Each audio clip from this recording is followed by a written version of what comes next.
Well, you write for these other projects as well. Is it difficult to distinguish once you have written a song, which one will go where?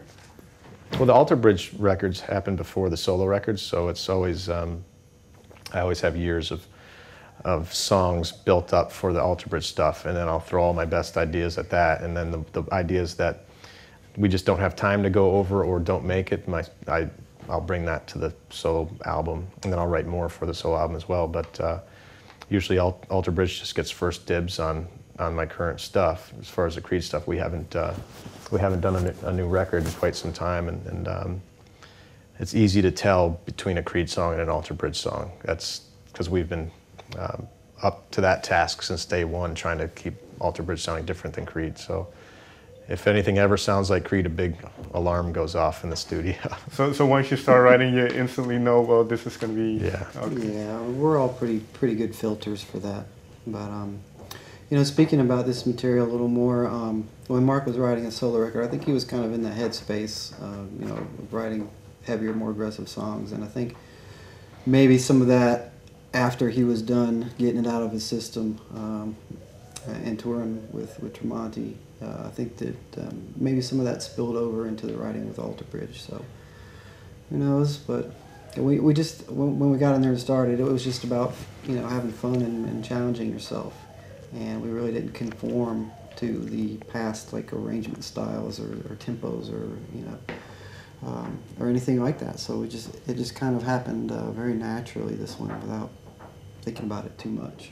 Well, was there a clear moment, especially because you say you started writing heavier stuff for your own record, a clear moment when you thought, I wanted to have heavier riffs, I wanted to challenge myself, or was it just gradual? Well, for the solo record, I definitely wanted to go heavier just because it's, I grew up listening to speed metal. That's my favorite kind of music. And, you know, I've played heavy stuff with these guys, but sometimes it just goes overboard where I might like it, but these guys will just laugh at me because it's got horse gallops and, you know, it's just speed metal, and they're not as much into that.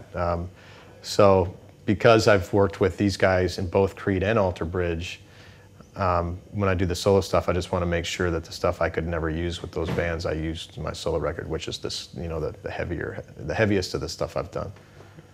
And well, what was your reaction then when Mark and Miles came in with more heavier guitars, more heavier sound?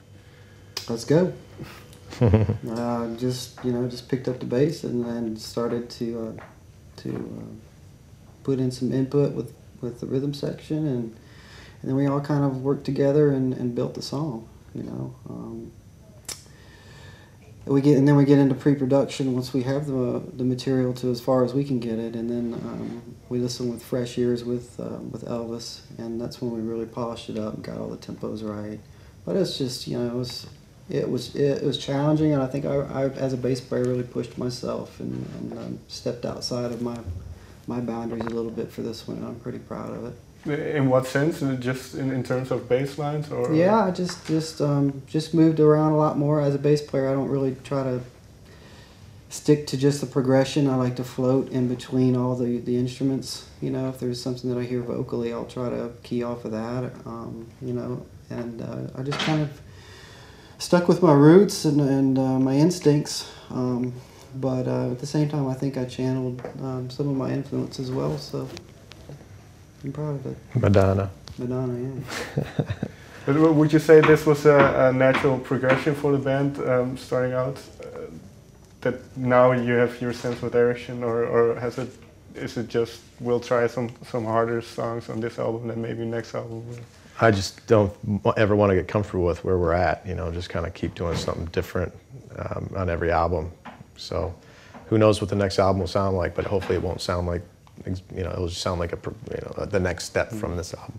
Did you have a sense with this? Did you have something that you might thought maybe this won't work, or maybe this is taking it too far while making this record? Just when we're doing pre-production, you know, when you're doing pre-production, you throw an idea out there. Sometimes it might seem bizarre, but then when you make it work, you're glad you did, because that's what makes the song unique. And we'll keep on trying. And I think we've all been around enough to know if something sounds horrible because it's just because it's bizarre, and it still has to have some soul to it, some good sensibility to it, some song sense. If it's just weird to be weird, we're not going to do it. Well, you've been together, at least the three of you, for quite a while, and you all have great experience. Does making a record become easier now? Yeah, I mean, it's depends on the day you ask. You know, some days are easy, some days are hard. You know, sometimes it could get harder because you've done all these things that you can't do again.